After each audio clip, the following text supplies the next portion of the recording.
Dans le Grand Est, l'armée est l'un des piliers économiques et sociaux avec la présence de 4000 entreprises partenaires et de 50 000 militaires et agents civils notamment. La défense y génère plus de 2 milliards d'euros de retombées économiques par an. Le Césaire, Conseil économique, social et environnemental régional, s'est emparé de la question en organisant une agora à Metz sur le thème de l'innovation défense. C'est une agora que nous organisons avec les services de la défense dans le Grand Est. C'est très nouveau, avec un objectif de mettre en relation nos entreprises du Grand Est et la défense dans le domaine de l'innovation et donc dans le domaine des nouvelles technologies. Ce qui relève du numérique, l'intelligence artificielle, c'est bien de faire un rapprochement de notre économie avec les besoins en développement économique du ministère de la Défense. Des pitchs innovation et plusieurs tables rondes se sont succédés. L'objectif de la journée, tout d'abord, comprendre les attentes des armées en matière d'innovation, l'occasion d'inciter les entreprises à oser créer et investir dans la défense. Premier mot que je voudrais mettre en exergue, c'est oser.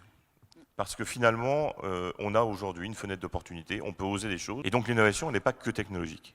On peut également innover en termes de réglementation. Accélérer, parce qu'on est dans un tempo rapide, parce qu'il ne faut pas que la France soit déclassée. Imaginer, parce que finalement, on nous demande d'imaginer les futurs possibles, les technologies ou les organisations qui pourront, du point de vue de la défense, y répondre. Ne pas se fixer de barrières mentales. C'est pour ça que je disais qu'on travaillait de manière très ouverte, qu'on ne s'interdit rien, qu'on travaille même avec des auteurs de science-fiction. La défense, c'est pas un domaine à réserver de quelques happy few qui connaissent ce milieu, ça concerne absolument tout le monde. J'espère qu'à travers cet agora, certains auront des clics en disant mais pourquoi pas moi?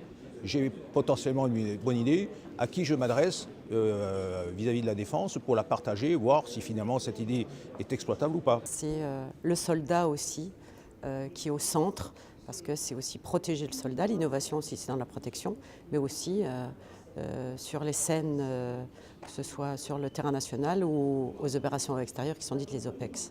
Cette journée a aussi permis de mettre en lumière le savoir-faire des entreprises du territoire en matière d'innovation, de transformation numérique ou d'intelligence artificielle, que ce soit au sein de PME ou de grands groupes. On ne fait pas de l'innovation uniquement à partir de Paris. La France, justement, a des compétences un peu partout sur le territoire et il nous semblait essentiel de pouvoir mailler ce territoire national. Et cette occasion aujourd'hui qui m'est donnée de rencontrer les différents responsables, à la fois industriels, académiques et les autorités militaires, eh bien c'est un bon événement pour nous pour communiquer sur cette nouvelle impulsion de l'innovation qu'a voulu la ministre. Ce qui me paraissait important, c'est de montrer que l'innovation intéressait pas que les échelons parisiens. Je m'inscris un peu dans une mentalité de décentralisation et de montrer que fort du potentiel que je connais désormais bien maintenant, depuis que j'y suis depuis presque 2 ans, on voit le potentiel industriel et mentalité qui travaille l'énergie des universités, qui avait ici tout le potentiel nécessaire pour faire travailler ensemble et au plus près du terrain et les militaires et tout ce tissu.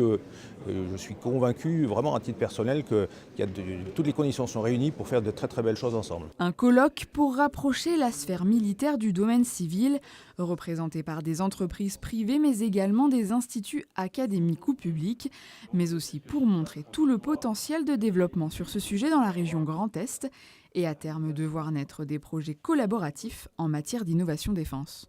Le but aussi, c'est que les entreprises vendent in fine leur process d'innovation en lien avec la défense du Grand Est et permet à l'entreprise de grandir, de se pérenniser et pourquoi pas d'aller à l'international également. Le fait d'être transfrontalier étant un atout, et on avait l'Institut Saint-Louis aujourd'hui qui en est la preuve. On a une industrie dans le Grand Est qui est relativement forte, même si elle a évidemment un certain nombre de faiblesses, mais elle reste une industrie très forte. On a besoin, cette industrie, de la renforcer. C'est ce qu'on appelle l'industrie du futur. Et évidemment, ça passe par l'innovation. Les besoins en développement économique, en développement de production, en développement d'innovation, pour le Grand Est, c'est déjà aujourd'hui des entreprises qui existent. Il y en a des centaines dans la région qui travaillent pour l'armée indirectement ou directement. Notre volonté, c'est qu'il y en ait encore un peu plus et qu'ils soient d'un niveau technologique plus élevé avec des salariés hautement qualifiés, plus nombreux encore dans les entreprises. C'est sans aucun doute le moyen de pérenniser les entreprises dans notre territoire, l'élévation de ces qualifications dans les entreprises. À l'avenir, cette initiative menée par le Césaire et l'armée sera renouvelée, avec pour but de garder l'innovation et les entreprises au cœur de ces débats, mais aussi au cœur de leur travail au quotidien.